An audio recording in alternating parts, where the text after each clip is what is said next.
May panawagan simbahang Katolika ngayong Semana Santa magsuot ng t-shirt na may tatak na huwag kang magnakaw. Bilang pagsuporta ito sa kampanya para maibalik ang dignidad at katapatan ng mga Pilipino. May news to go si Tina Panganiban Perez. Magsusuot ka ba ng ganitong t-shirt?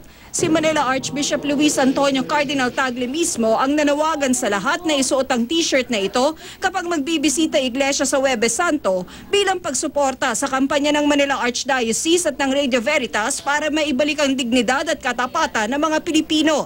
Lahat ng Katoliko, batid na ito ang ikapitong utos ng Panginoon. Ang primary concern ay hindi naman magpatama doon sa sinasabi nating mga alleged na sinasabi na nasa korupsyon, kundi ito ay isang pagpapaalala, hindi sa iyo, hindi sa akin, kundi sa ating lahat. Ang pinaka-aim ng aming campaign ng Huwag Kang Magnakaw movement na ibalik yung dignity ng mga Pilipino, ibalik yung culture of honesty.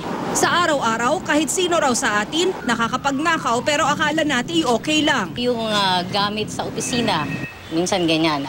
Parang akala mo okay lang na kumuha ka ng isang bond paper na gagawin mo para sa assignment ng anak mo, pero actually kung hindi dapat ganon. O kaya ang ninanakaw raw natin ay hindi bagay, gaya ng oras sa trabaho na ginagamit para makapaglakwat siya. Kahit sino raw pwede magsuot ng t-shirt na ito, pero mas maganda raw kung mangungumpisal muna sa mahal na araw. Hindi lang Radio Veritas ang naglabas ng Huwag Kang Magnakaw t-shirt.